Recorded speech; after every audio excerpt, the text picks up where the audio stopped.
बच्चों यहाँ पे एक सवाल है और ये सवाल है आपके क्षेत्रमिति का, क्लास 8th मैथ्स का जो चैप्टर 9 है उसका ये सवाल है। बहुत प्यारा सा सवाल है, इसको ध्यान से समझिएगा। एक समलंब का क्षेत्रफल 34 सेंटीमीटर स्क्वायर है और इसकी ऊंचाई 4 सेंटीमीटर है।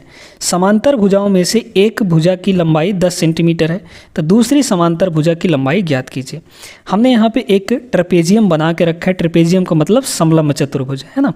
ये ट्रेपेजियम है। ट्रेपेजियम की खासियत ये होती है कि इसके दो साइड पैरेलल होते हैं, यानी एक सिधाई में रहते हैं। आपका ये वाला साइड और नीचे वाला साइड, ये दोनों साइड पैरेलल है, यानी कि एक दूसरे के सिधाई में है, बराबर दूरी बना के चल रहे हैं। ठीक है, तो दोनों साइड को हम लोग मान लेते हैं ए और बी। ठीक है, ये पहला साइड है हमारा ए और ये दूसरा साइड है बी। इसमें दोनों साइडों के बीच दो यहाँ पे पैरेलल साइड हैं, यानी समांतर भुजाएं हैं, इनके बीच का जो डिस्टेंस होता है उसको कहते हैं हाइट। हम लोग यहाँ से लेकर यहाँ तक के बीच की दूरी जो है इसको हाइट कहा जाता है, यानी एच कहा जाता है। इसका जो क्षेत्रफल है वो आपको कितना दे रखा है, 34 सेंटीमीटर स्क्वायर दे रखा है। इसमें बोला गया है कि ऊंचाई 4 सेंटीमीटर है, यानी एच की जो वैल्यू है वो कितनी है, यहाँ पे बच्चों 4 सेंटीमीटर है।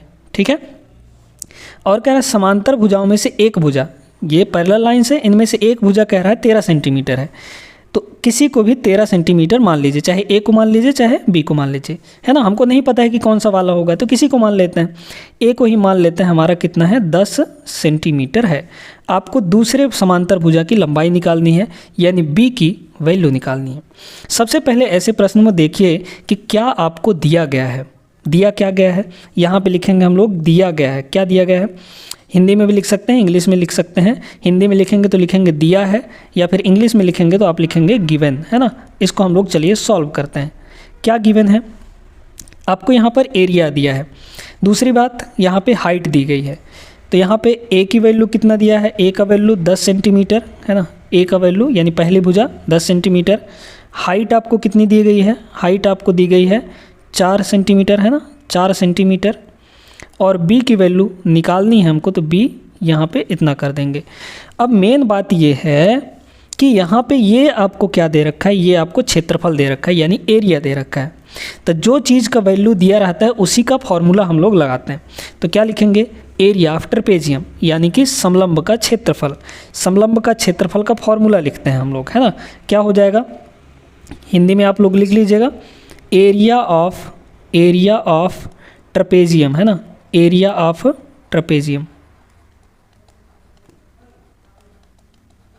ठीक है, एरिया ऑफ ट्रेपेजियम। इसका फॉर्मूला क्या होता है बच्चों, इसका फॉर्मूला होता है 1/2 दोनों समांतर भुजाओं का सम, ये हो जाएगा a प्लस बी। जो दो समांतर भुजाएं हैं ना, a और b, इन दोनों का टोटल यानी सम, और इनटू में कर देते हैं हाइट। हाइट का मतलब इन दोनों के बीच का डिस्टेंस। ठीक है, a से b के बीच का डिस्टेंस। चलिए, अब बस आपको इस फॉर्मूले में सब कुछ रखना है जो जो दिया गया है। हमको सबसे पहले तो क्षेत्रफल दिया है 34, तो क्षेत्रफल की जगह पर यानी एरिया की जगह पर क्या रखेंगे, 34 रखेंगे, इक्वल टू 1/2, तो 1/2 ही है ना, इनटू यहाँ पे a प्लस बी। a का वैल्यू कितना है, 10 दिया है, ये हो गया 10, प्लस b तो हमको नहीं पता, यही तो निकालना है, इनटू हाइट कितनी दी गई है, 4 दिया गया है। ठीक है, हाइट कितना दिया गया है, 4। अब इसको काटना है बच्चों। कैसे काटेंगे, कैसे काटेंगे, ये बटे में 2 है और ये मल्टीप्लाई में 4 है। 2 से इसको हम लोग काट सकते हैं कितने बार में, 2 बार में। तो इधर हो गया आपका 10 प्लस b और इंटू 2, और इधर आपका कितना हो गया, 34 हो गया। हो गया कि नहीं हो गया। अब ये 2 इधर मल्टीप्लाई में, इधर आके डिवाइड हो जाएगा, मतलब ये हो गया आपका 34/2, और इक्वल टू इधर क्या बचा अब आपके पास, इधर बचा आपके पास 10 प्लस b बचा, है ना, 10 प्लस b बचा, क्योंकि 2 को तो हमने इधर ले आया। इसको काटेंगे तो कितना आएगा, ये 17 आ जाएगा। 17 दूना 34 होता है, तो 17 इक्वल टू 10 प्लस b।